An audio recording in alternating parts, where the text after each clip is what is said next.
Hola.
Muy buenos días a todas las personas que se están integrando a esta nueva sesión del ciclo de charlas de conservación ex situ de flora nativa. Les damos a todos la bienvenida, esperamos que disfrutemos de otra excelente charla como todas las anteriores que ya hemos tenido de personas y de instituciones que han querido colaborar con este ciclo. Hoy día vamos a enfrentarnos a una pregunta compleja, ¿ya? Porque en algún minuto nos vamos a tener que preguntar qué conservar.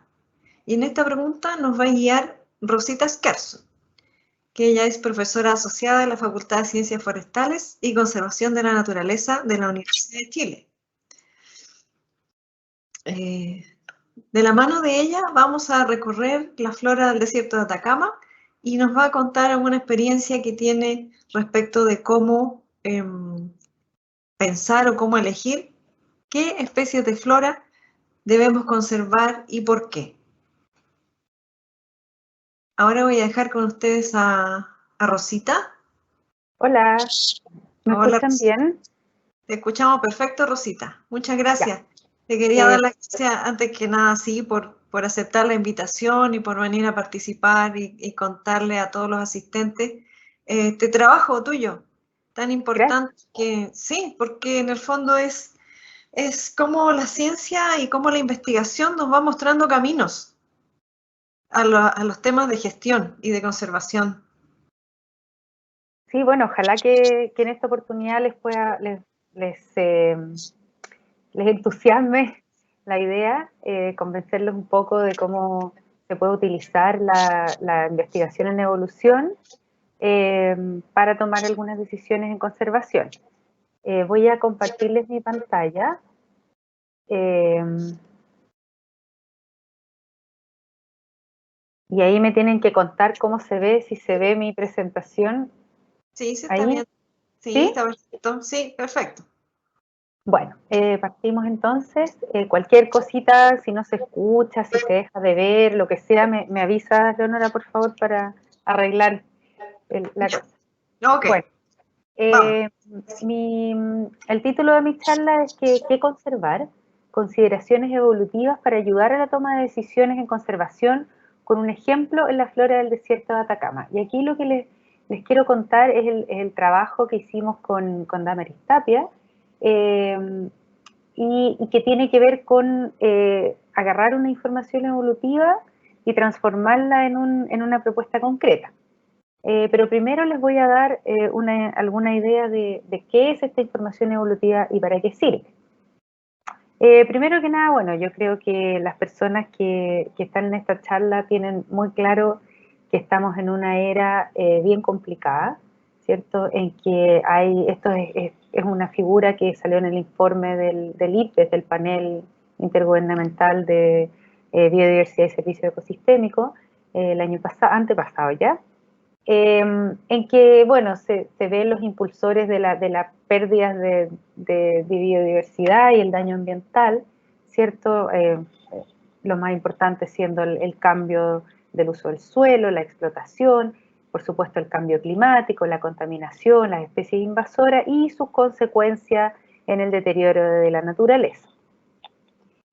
Por otro lado está desde la vereda un poquito más científica, desde el año 2009 en adelante, se han establecido esta idea de los límites planetarios, que son 9 condiciones, digamos, del planeta que se pueden medir cuantitativamente y que este grupo de científicos han establecido límites que son estos que están aquí en verde, que le llaman el espacio operativo seguro. Y ahí es un límite, digamos, cuantitativo que mide el bienestar del ser humano en el planeta y la resiliencia de los ecosistemas como consecuencia de cambios en estos parámetros. Y bueno, el parámetro de pérdida de biodiversidad está muy sobrepasado el espacio operativo seguro, así como otros, como el cambio climático o los ciclos biogeoquímicos.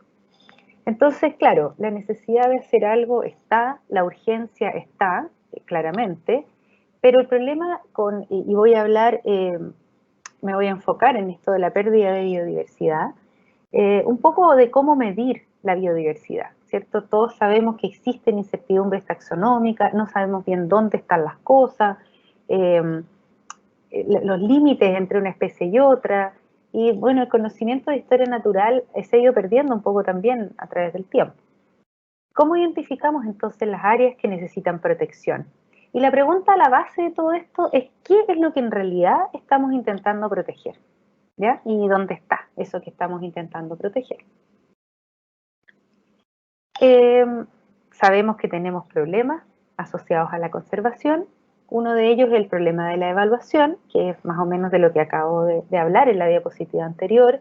¿Cómo evaluamos qué conservar? ¿Cómo evaluamos las contribuciones de taxa y ecosistemas a la biodiversidad? Pero también está el problema de los recursos, ¿ya? Que es que las sociedades no tienen una ilimitada fuente de recursos para ayudar a la conservación y todos sabemos que conservar cuesta. Entonces esto nos obliga a establecer sistemas de prioridades, varios sistemas de prioridades.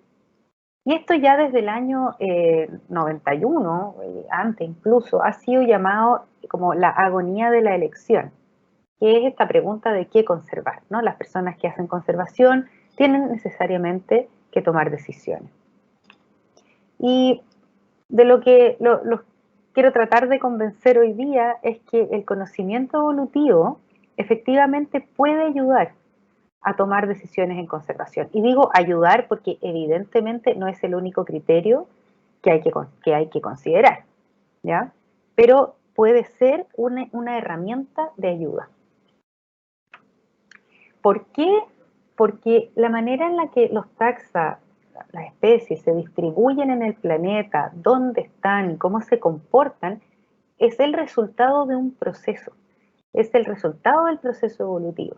Y entonces nosotros no podemos desligar la biogeografía, la ecología de la biodiversidad con los procesos que han llevado a que hoy veamos lo que vemos sobre la Tierra. Entonces, la idea es que uno tiene esto, ¿no? Que es como una especie de árbol de la vida, que está lleno de ramas, ¿cierto? Viene de un ancestro común y está lleno de ramas que significan procesos, que significan historia de los taxa. Cuando nosotros analizamos lo que hay hoy sobre la Tierra, nos estamos concentrando en las puntas del árbol, nos estamos concentrando en lo que hoy podemos ver. Sin embargo, estamos ignorando una parte muy importante del proceso evolutivo que ha llevado a que hoy veamos lo que vemos, ¿ya? Y esa información puede sernos muy útil a la hora de tomar decisiones en conservación. Entonces, la idea es que nosotros miremos lo que hoy tenemos y tratemos de conservarlo, pero también conservemos los procesos, para que luego, en un futuro, podamos hacer crecer este árbol de la vida y no se nos achique, como ha estado sucediendo hasta ahora. Entonces, ¿por qué? ¿Por qué es importante esta información evolutiva? Bueno, porque no todas las especies son iguales. Eso no significa que no sean iguales de importantes. Son todas iguales de importantes, pero todas contienen una información que es distinta, dados sus procesos evolutivos, ¿ya? Porque hay diferencias en las historias evolutivas entre comunidades, y esas diferencias reflejan también diferencias y diversidades de atributos, ¿ya? Caracteres y atributos, y lo voy a explicar esto en un momento.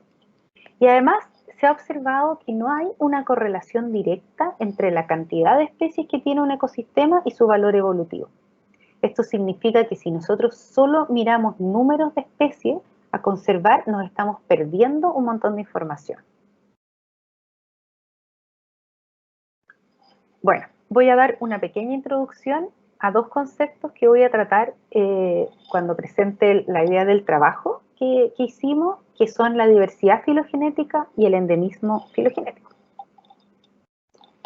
¿Qué es la diversidad filogenética? Bueno, la diversidad filogenética es una medida, ¿ya? Es una métrica que fue acuñada por Daniel Faith en el año 92, hace harto tiempo ya, y que se ha venido utilizando con mayor y mayor prevalencia en los últimos tiempos por un par de razones que ya les voy a contar. Y en el fondo lo que hace es medir las ramas evolutivas que conectan un grupo de taxas, ¿ya? Y para eso se necesita la historia filogenética o la historia evolutiva de este grupo de taxas. Responde a la pregunta de cuánta historia evolutiva se perdería si dejáramos de conservar esos taxa, esas especies.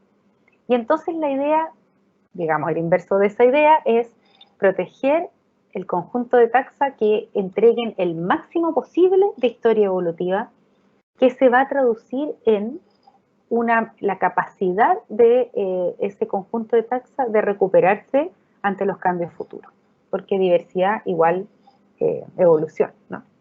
Y capacidad de resiliencia. Entonces, esta diversidad filogenética entrega entonces una cuantificación de la historia contenida en un taxón o grupo de taxas. Y aquí les voy a poner un ejemplo. Vamos a suponer que tenemos 3 comunidades de plantas, ¿sí? Una que está aquí con la línea roja, una azul y una verde. Y las 3 tienen 4 especies. Y entonces, cuando nosotros tenemos solo esa información, es difícil si decimos, bueno, tenemos recursos solo para conservar una sola de estas comunidades, cuál de ellas, entre comillas, privilegiamos y por qué, ¿ya? Sin embargo, si yo ocupo mi filogenia, que les presenté anteriormente, yo puedo ubicar en esta filogenia las comunidades, ¿ya? Esta es la comunidad azul, ¿cierto? Tiene estas especies que vamos a suponer que están ubicadas en esa parte de la filogenia. Y para calcular la diversidad filogenética lo que vamos a hacer es medir la ruta evolutiva que conecta a esas especies. En una filogenia uno puede calcular cuantitativamente los largos de las ramas y podemos hacer estas mediciones. Luego voy a poner los que están en la comunidad roja y voy a hacer lo mismo. Voy a conectar las ramas evolutivas que unen esas especies en la filogenia. Y luego las que están en la comunidad verde. Y si se fijan, aquí hay 3 especies que son bien parecidas, excepto que cambian de color. Entonces vamos a suponer que están más juntas en esta filogenia, en este árbol de la vida. Entonces cuando se unen esas ramitas, quedan esta cantidad de historia evolutiva. Entonces cuando uno compara estas 3 comunidades que tienen 4 especies, ahora podemos ver ciertas diferencias y podemos decir que la comunidad roja presenta una mayor acumulación de historia evolutiva, por tanto, una mayor diversidad filogenética, ¿ya? Entonces, la diversidad filogenética ha empezado a tener un poco de relevancia, yo les dije eso al inicio de la charla, en parte porque el año 2019 salió el informe del INPES, organismo internacional, que ya les conté que es esta plataforma internacional de servicios ecosistémicos de biodiversidad, en que se definieron 18 contribuciones de la naturaleza a las personas, ¿cierto? Son atributos de la naturaleza que contribuyen a nuestro bienestar como seres humanos.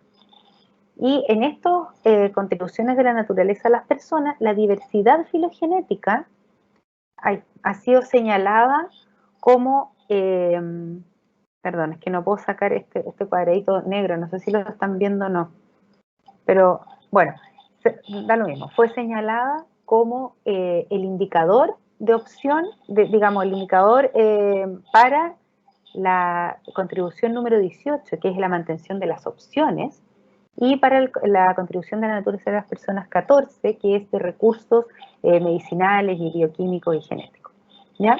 Es decir, es una manera de medir aquellos atributos de la biodiversidad que a lo mejor en este momento incluso no estamos viendo, pero que podrían también servirnos en el futuro. A eso se refiere con la mantención de las opciones.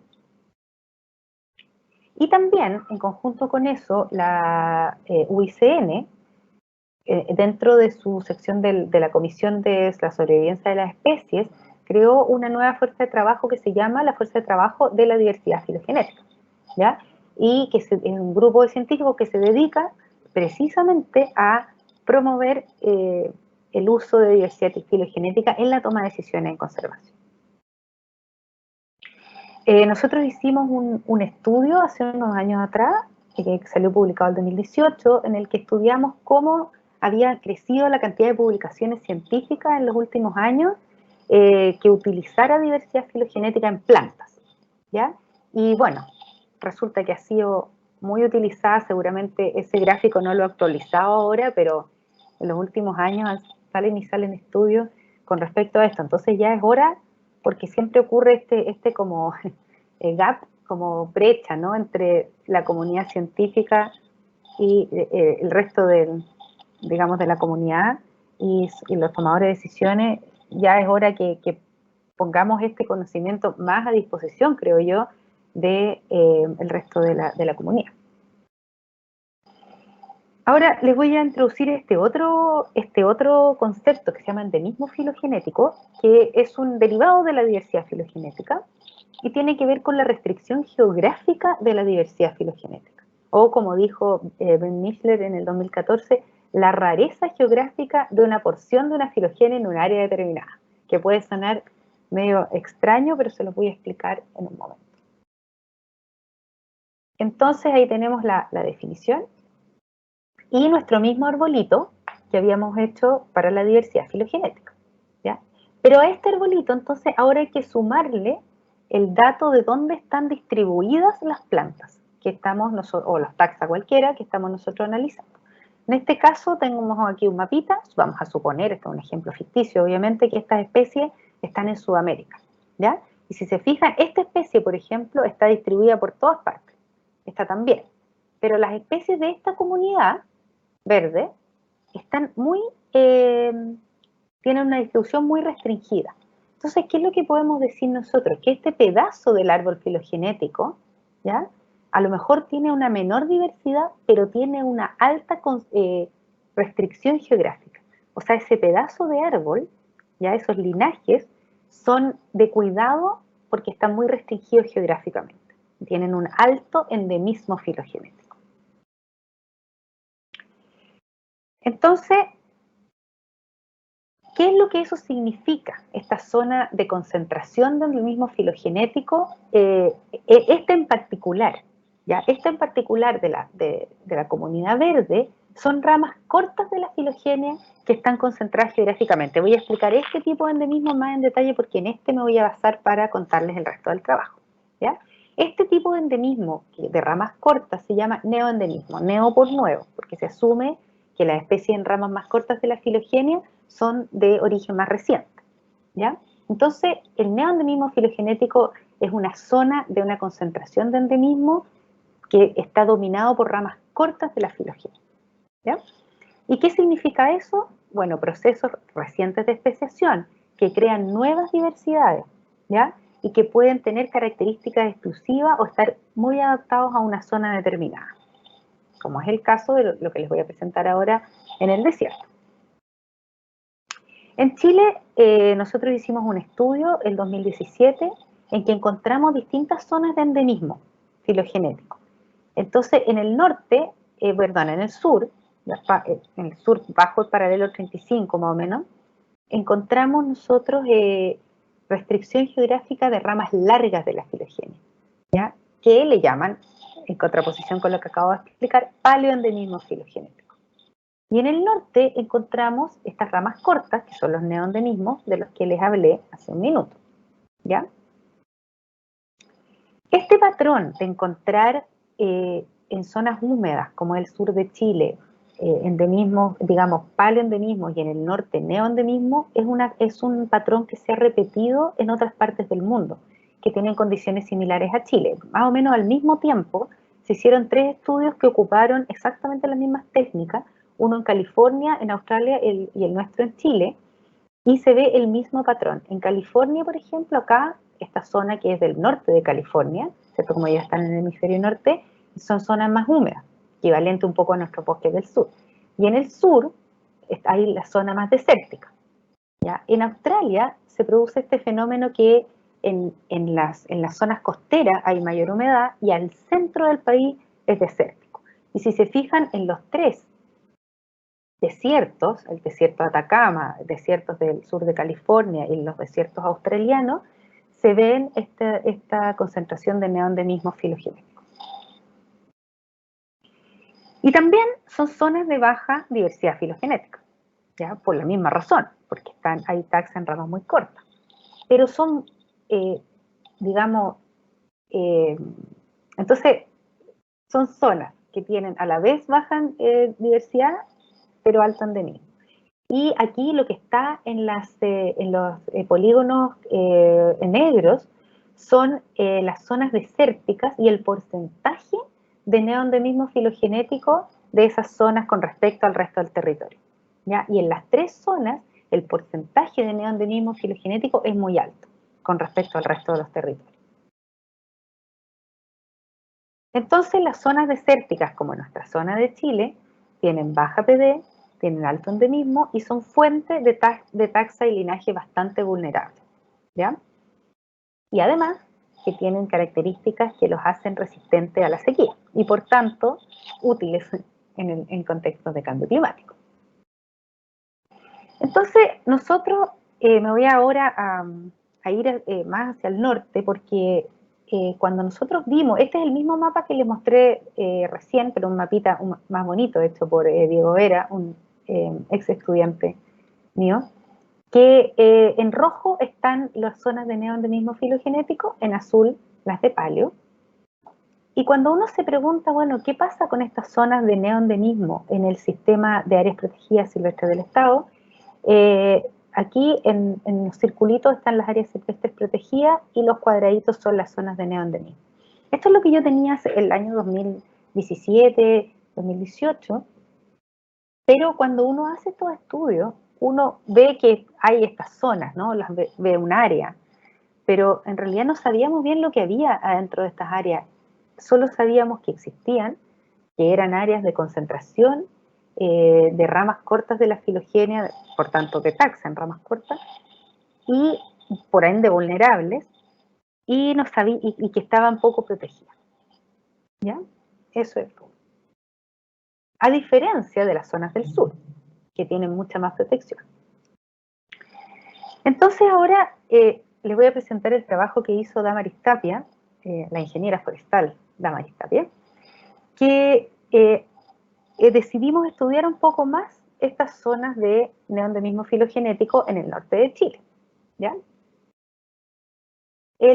La zona norte concentra el 87% del total de las áreas de neoendemismo filogenético de Chile, 62% en el desierto, que es un dato que yo ya les había entregado. Entonces esto significa que contienen géneros de evolución reciente y especies endémicas restringidas geográficamente. y son áreas con alta vulnerabilidad y con especies adaptadas a condiciones áridas. Y también, como ya les dije, existe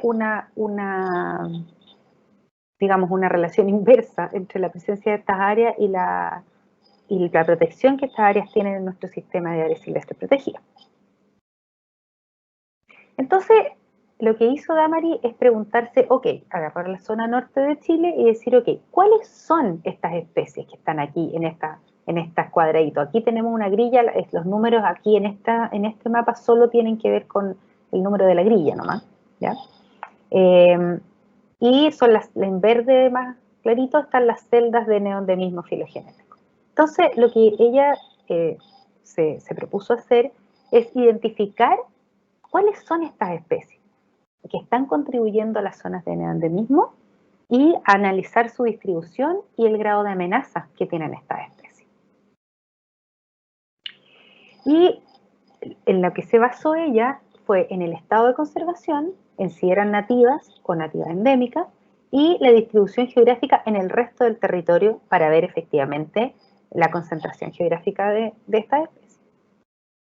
Entonces, aquí en este mapita están el número de especies únicas de las zonas de neoendemismo que están presentes en cada una de estas celdas. Estas son celdas de 75 kilómetros, que es el mismo tamaño de celda con el que habíamos hecho el estudio del 2017. Entonces, se identificaron 77 especies únicas de esta zona que no están en otros lados en la zona norte, ¿ya? Entonces, aquí, por ejemplo, hay una especie de estas 77 en esta celda de neoendemismo, y así están distribuidas en las celdas de neoendemismo de la zona norte. Con respecto a las formas de vida, 64% de estas 77 especies son herbáceas, 23% son suculentas, todas cactáceas, 13% arbustos. ¿Ya? Y entonces, lo que hicimos con Damaris es clasificar, en realidad, este es un trabajo que es muy de ella, clasificar estas especies según distintos criterios de prioridad. Entonces, primera y segunda prioridad son especies de estas 77 en categoría que tienen una distribución restringida en Chile, solo una o dos regiones, y que son ya sea endémicas, las que son de primera prioridad, o nativas, las que son de segunda prioridad. Y en estas especies que están en primera y segunda prioridad, en la primera prioridad hay 2 especies, ¿ya? Una en peligro crítico, 7 en peligro, 3 en estado vulnerable y una casi amenazada. Y en la segunda prioridad hay 4 especies, ¿ya? Entonces esas serían las especies que están en un mayor grado de vulnerabilidad. La tercera y la cuarta prioridad tienen especies que no están clasificadas. Y ojo acá, porque obviamente todos sabemos que esto puede ir cambiando a medida que esas especies se vayan sometiendo a los procesos de clasificación de especies.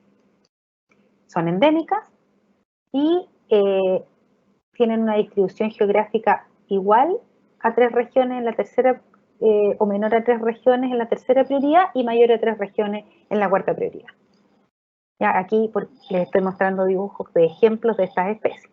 Ya, las especies en tercera prioridad son 24 y las especies en cuarta prioridad son 4 especies, todas hierbas. ¿Ya? En la tercera prioridad hay cactáceas y arbustos, en la cuarta son todas hierbas. Y aquí hay ejemplos de estas especies. En la quinta y sexta prioridad hay clasificadas especies que no tienen, que no han sido sometidas al reglamento de clasificación de especies, que son nativas y que tienen una distribución mayor, ¿ya? Igual o menor a 3 regiones en quinta prioridad y mayor a 3 regiones en sexta prioridad. Y aquí entonces tenemos 25 especies en la quinta prioridad y 8 especies en la sexta prioridad. Bueno, y después de haber hecho esta clasificación de prioridad para todas estas 77 especies, quisimos saber entonces cuántas de estas especies están realmente protegidas por el Sistema Nacional de Áreas Silvestres Protegidas del Estado. En superficie, solo el 3,8% de las zonas de neoendemismo están protegidas en el sistema, ¿ya?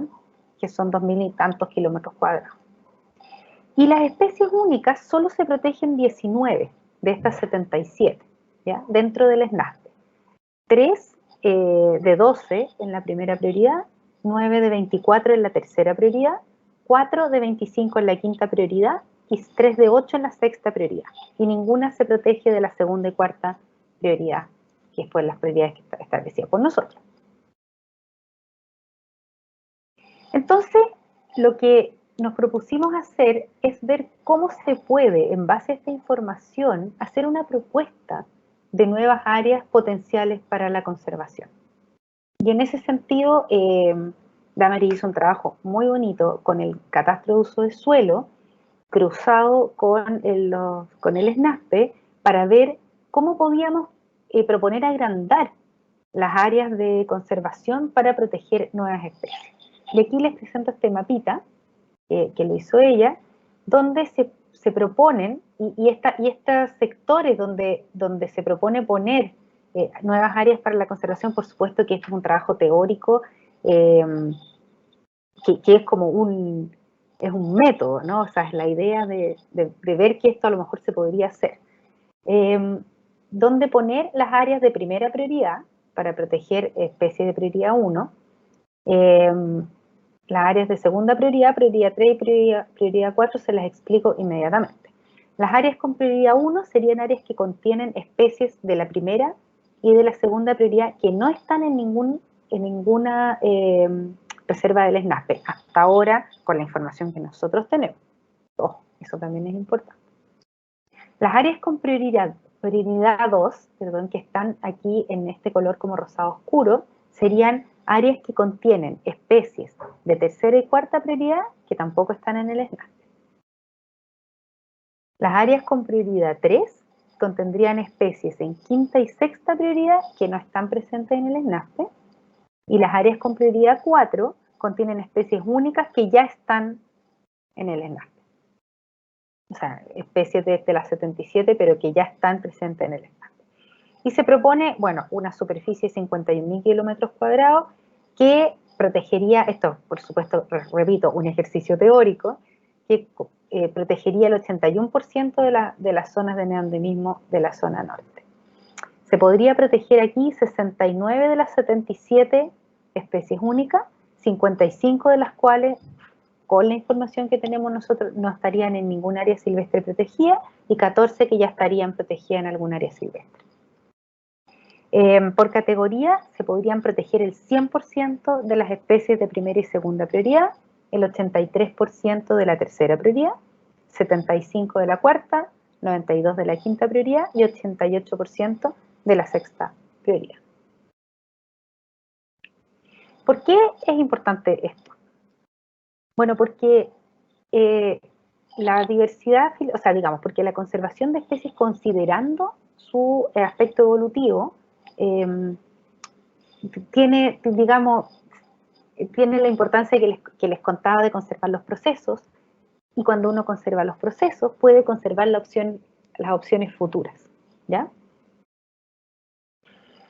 También tenemos que, porque, bueno, pasa que cuando empezamos a considerar linajes evolutivos con restricción geográfica, estamos inmediatamente hablando de especies que son bastante únicas porque están restringidas geográficamente, pero que también son muy vulnerables.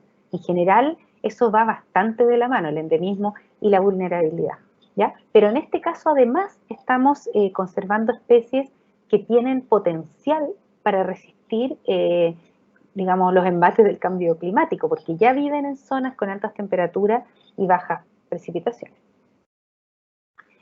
Entonces, con esto voy a empezar a terminar. El desierto de Atacama contiene un alto número de especies únicas. Nosotros encontramos solo en este estudio 77 que están presentes en las áreas de neoendemismo filogenético. Gran parte de estas especies tiene distribución restringida o son endémicas de Chile, y la mayor parte de ellas no ha sido sometida al sistema de clasificación de especies. En este momento, el SNASPE protege una pequeña porción de las zonas de endemismo filogenético,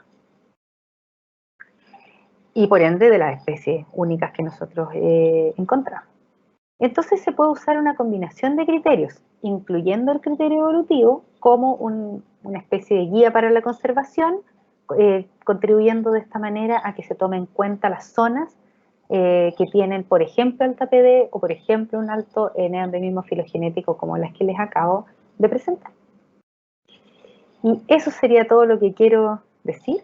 Quiero volver a agradecer a Leonora por la invitación, a Oscar por el apoyo técnico y a todas las personas que hoy día asistieron. Muchas gracias. Gracias, Rosita. Excelente la presentación, nos abre los ojos sobre hartos temas, hartas cosas.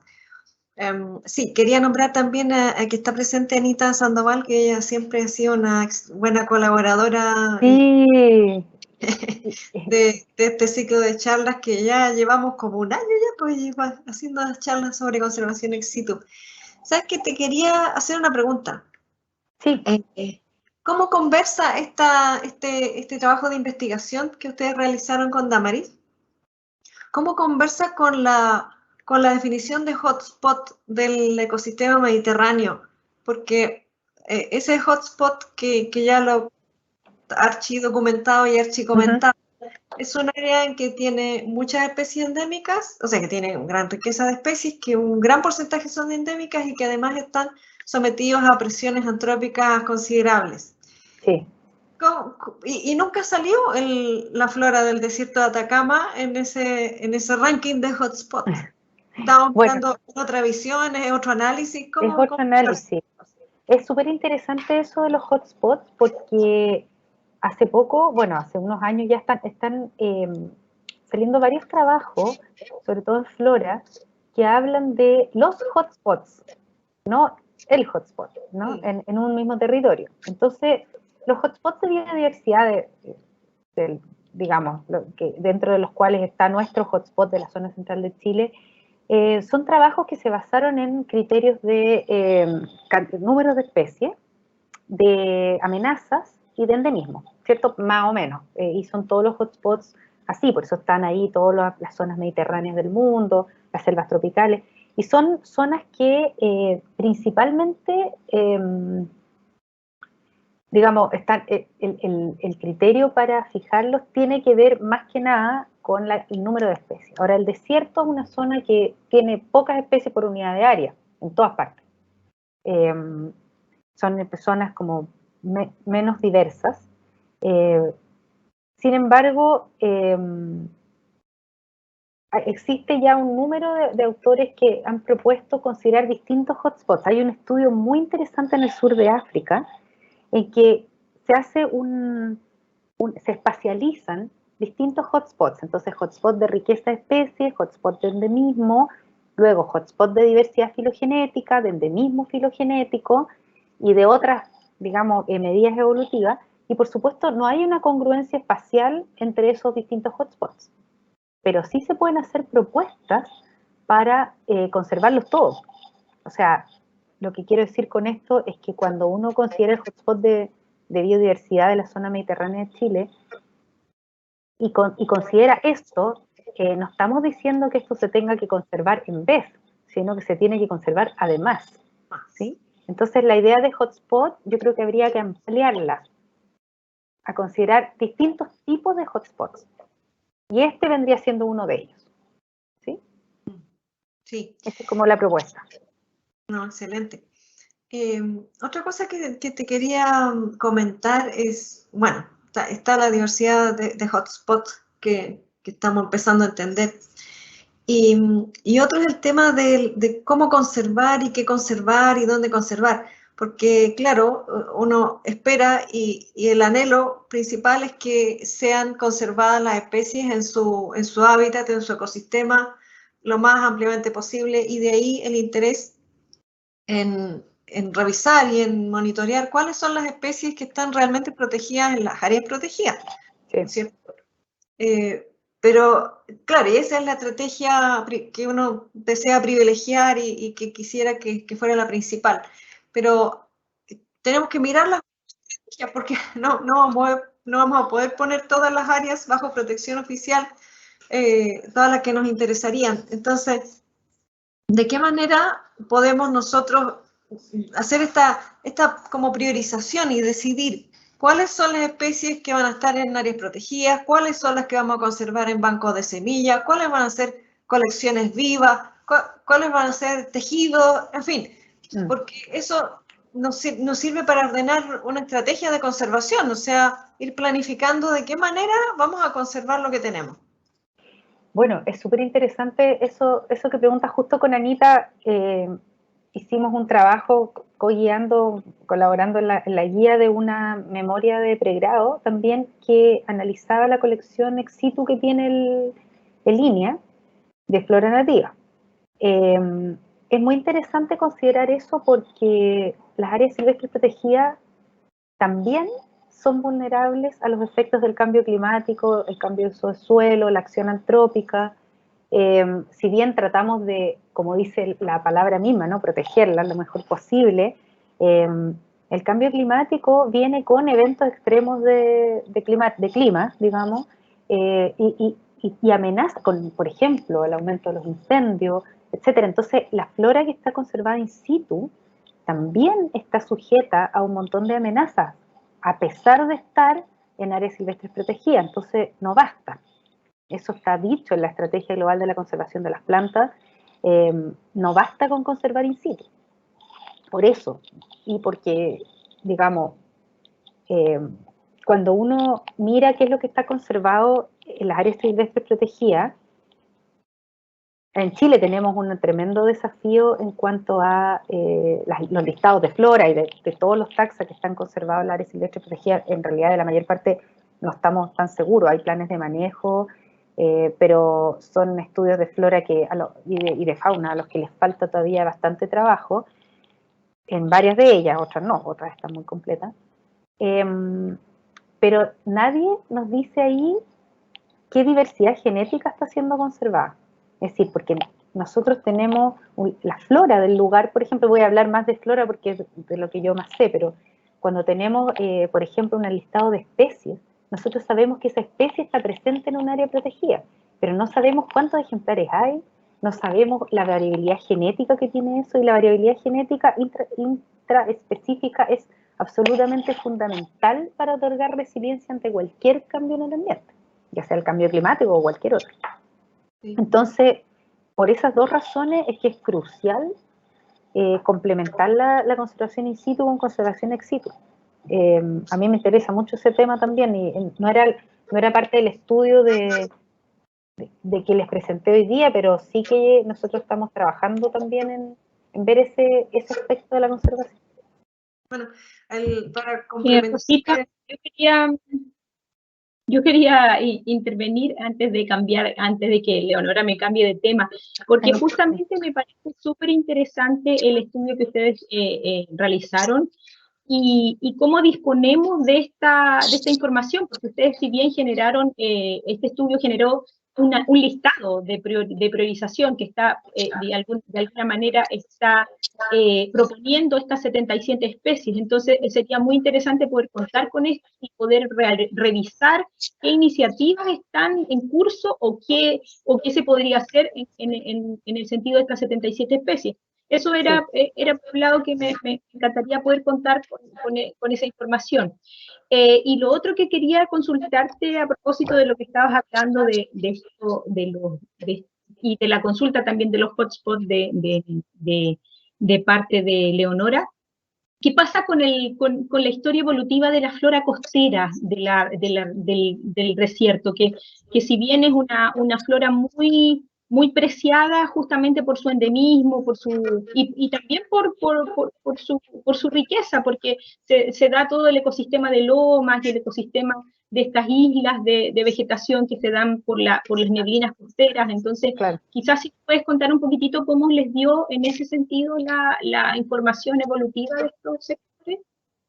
Mira, nosotros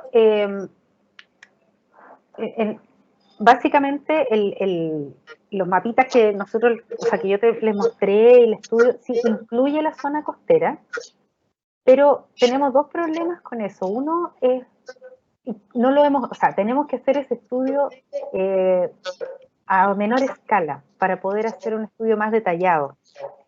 el estudio que indica las zonas de neoendemismo está hecho a nivel de género, porque no hay información, ¿ya? Básicamente información filogenética. El estudio que hizo Damaris fue agarrar esas zonas y entonces imponer las especies que estaban ahí, ¿ya? Para comentar un poco más acerca de la zona costera del desierto, tenemos que hacer un estudio que agarre una zona más pequeña y poder hacerlo con mucho más nivel de detalle. Ese es un estudio que estamos haciendo en la cordillera de la costa, pero hacia el sur, ¿ya? Y que va a ser súper bonito porque ese es un estudio en el que estamos con Daniela Mardones, que es un estudiante de doctorado, estamos haciendo 13 sitios en un gradiente latitudinal de la cordillera a la costa, que me encantaría hacer en el norte precisamente para resolver esa misma pregunta que tú tienes. Por supuesto que las zonas que encontramos de neoendemismo incluyen zonas de desierto costero, pero no, en este momento no tengo información para contestar esa precisa pregunta, que me encanta. Así que eso. Sí, yo lo que quería adelante acotar era nada más que un comentario acerca de que las posibilidades de conservar especies en colecciones vivas es restringida. Es restringida, no es, la variabilidad genética no se puede conservar entera en un jardín botánico, por ejemplo. Exacto. Y era justamente un ejemplo que nos mostraban la semana pasada en una charla del Jardín Botánico de Medellín, que fue una charla de la Red Sudamericana de Jardines Botánicos interesante, que además aprovecho de invitarlos, que hacen un ciclo de charlas también todos los meses. ¿Sabes qué? Me llegó una pregunta, como dice, me llegó una pregunta que es de nuestro encargado regional de Atacama. No la pudo poner en el chat, tiene algún problemilla por ahí que no le permite ver el chat. Y dice, me comenta que el polígono prioritario en la región de Atacama se vincula al desierto florido o es más andino. Porque dice el mapa de Atacama, si ves el mapa de Atacama, el polígono sería cercano a Copiapó o más al norte. Si es que puede indicar... ¿El polígono que hicimos nosotros? Sí, la prioridad respecto al desierto florido. ¿Cómo está Claro, la prioridad? sí, lo que pasa es que yo creo, yo creo que es un poquito más al norte. ¿Ya? Tengo la idea, porque, a ver, sí, hay parte del desierto costero que va a agarrar parte del desierto florido en la tercera y la cuarta, y más hacia los Andes. Pero eso por la ubicación de las plantas nomás. Sí, eso un poquito también se relaciona con otra consulta que yo te quería hacer, porque varias veces tú recalcaste durante la presentación que este es un trabajo teórico, que era con los datos que ustedes tienen y que probablemente hace falta mucha confirmación todavía de información. Entonces, es un poco quería consultarte qué tipo de información es la que más se requiere para ir Claro. fortaleciendo el modelo. Sí. De Mira, manera, sí. aquí hay varios como... yo lo que digo es que es una propuesta teórica. Nosotros hicimos un trabajo, Damaris se pegó la tremenda pega de hacer un trabajo muy bonito en términos de cruzar esto con el catastro, como para no proponer áreas en donde hubiera, qué sé yo, una gran ciudad, o donde hubiera zonas agrícolas, zonas que no se pudieran ocupar. Sin embargo, yo creo que a eso le falta bastante nivel de detalle, ¿no? Pero por otro lado, la otra brecha que nosotros tenemos ahí son los listados de flora de las áreas silvestres protegidas, porque puede ser que nosotros estemos considerando especies que estas 55 especies, nosotros decimos no están en ninguna área silvestre protegida, es con los datos que nosotros tenemos del área silvestre protegida. Mira, nosotros en el 2016 creo que publicamos un estudio de la representatividad del Sistema Nacional de Áreas Silvestres Protegidas con respecto a la flora nativa. Y la información como de las áreas silvestres protegidas que tenían listados de flora formales, ¿ya? Que son con registro de herbario, eran el 40%. Entonces, había 60% de las áreas silvestres protegidas en Chile que no tienen un listado formal de flora. Y nosotros lo que hicimos aquí para este trabajo fue recopilar esa información gris, que le llama uno, ¿no? Que son lo que están los planes de manejo. No es que no sean, que estén mal hechos, ni que hayan identificado mal la especie, no va por ahí el asunto, va porque para tener un listado de flora, tú tienes que tener cómo corroborar ese listado, tienes que tener un depósito de esa especie en algún herbario. Y eso no existe para muchas de las áreas silvestres. Y yo pienso, pucha, imagínense, y bueno, y luego la información de localidades, o sea, eso ustedes saben quizá mucho mejor que yo, que nosotros estamos súper al debe en eso en Chile. Entonces, yo tengo la sensación, para ver el vaso medio lleno, no de lo que no se puede hacer por falta de información, sino que de cómo vamos a poder ir mejorando esto a medida que vayamos recopilando más información, ¿no? Ese es como mi... Y lo digo así porque en el mundo, la gente que está haciendo este tipo de estudios son personas que viven en lugares como California, Australia, no sé, pues Costa Rica, donde tú aprietas un botón y te sale toda la información de toda la flora que está presente. En Estados Unidos cada árbol está, digamos, marcado, monitoreado, cada árbol que tienen allá. Entonces, algunas veces se produce crítica a este tipo de trabajo cuando uno lo hace con menos información, y por eso yo soy súper cauta. Pero por otro lado, si nosotros nos ponemos a esperar a que tengamos toda la información disponible, no hacemos nada. Y la conservación hay que hacerla ahora.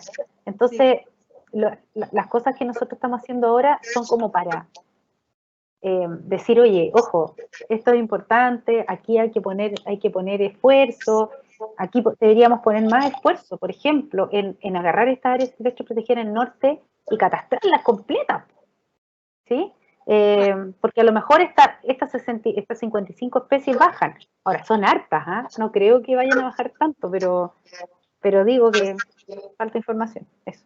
Claro, y a lo mejor es un tema también de coordinación, de trabajo conjunto, porque a lo mejor, ya, qué maravilla tener claro, a la gente con AF que son siempre muy colaboradores, muy interesados, que están en terreno, que conocen muy bien, conocen como la palma de la mano las áreas protegidas. Entonces, tal vez hay que hacer ahí un poquito de conversación, de conversación y de gestión, y a lo mejor... Bueno, y yo soy súper amiga de un sistema centralizado de depósito de datos.